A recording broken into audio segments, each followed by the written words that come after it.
شايفين يا حبايبي البصارة الجميلة دي؟ عملتها بطريقة جميلة جدا وبسيطة جدا وبأقل المكونات، وطعمها حقيقي تحفة ولونها.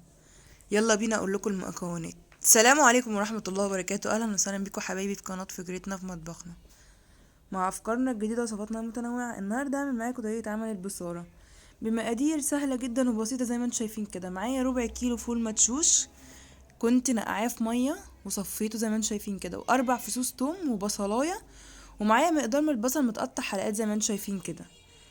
وطبعا مش هنقدر ننسى الخضره، معايا كده مقدار من الخضره مغسول زي ما انتم شايفين، شبت وكزبره. طبعا هحط المكونات كلها في الحله، البصلايه والاربع فصوص توم والفول المدشوش. اما الخضره هسيبها على جنب. هبدا بقى احمر البصل الحلقات اللي انا قلتلكوا عليه في زيت سخن كده. البصارة اساسها بصل اصلا، حاجة جميلة جدا وطعم لذيذ جدا فوق ما تتخيلوا. والبصارة دي اكلة الشتا يعني معروفة. نرجع بقى نشوف البصارة بعد ما استوت زي ما انتم شايفين كده. الفول اتهرس خالص. هبدأ اطفي عليها بقى واجيب الخضرة احطها. ليه ما بحطش الخضرة في الاول؟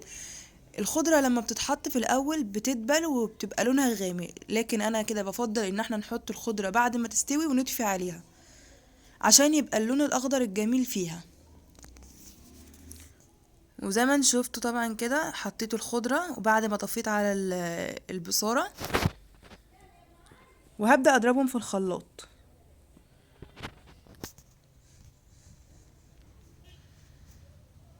زي ما انتم شايفين كده يا حبايبي هضربهم ورجعت لكم تاني. طبعا انا كده ضربت البصارة في الخلاط.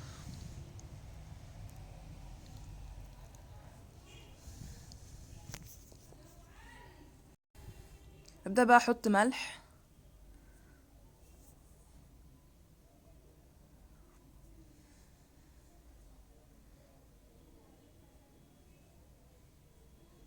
هحط فلفل اسمر رشة صغيرة زي ما انتم شايفين كده، واحط مرقة، واحط كزبرة بودر. طبعا انا ده كله مولعة لسه عليها على النار. هبدأ بقى اقلب المكونات والتوابل مع البصارة كده.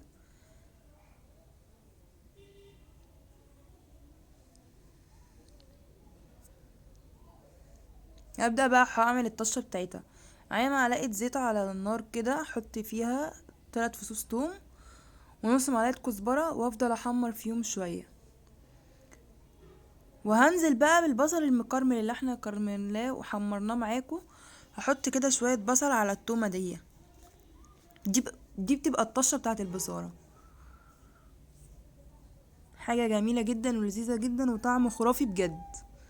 هتجربوه بنفسكم وتعرفوا. ببدأ اقلب كده البصل مع التوم والكزبرة،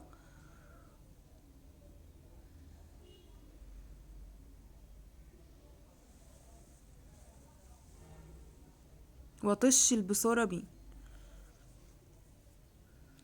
زي ما انتم شايفين كده. البصارة بدأت تغلي على النار، انزل بقى بالطشة اللي احنا عملناها. شايفين اصلا لون البصارة جميل ازاي؟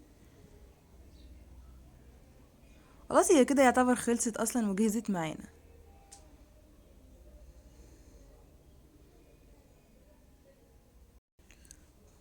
زي ما انتم شايفين كده يا حبايبي. طبعا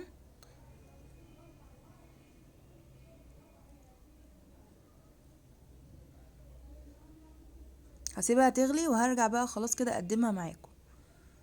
شايفين لونها يا حبايبي جميل ازاي؟ طبعا لونها تحفة تحفة فوق ما تتخيلوا، طعمها خرافي. ببدأ بقى احط بصل على الوش كده.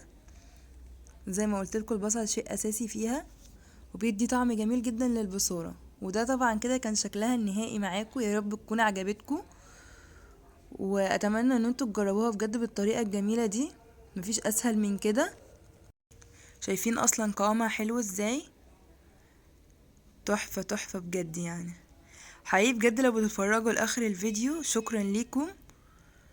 وما تنسوش الاشتراك في القناة وتحطوا لايك عشان يوصل لكم كل جديد، وتفعلوا زر الجرس. ومع السلامة.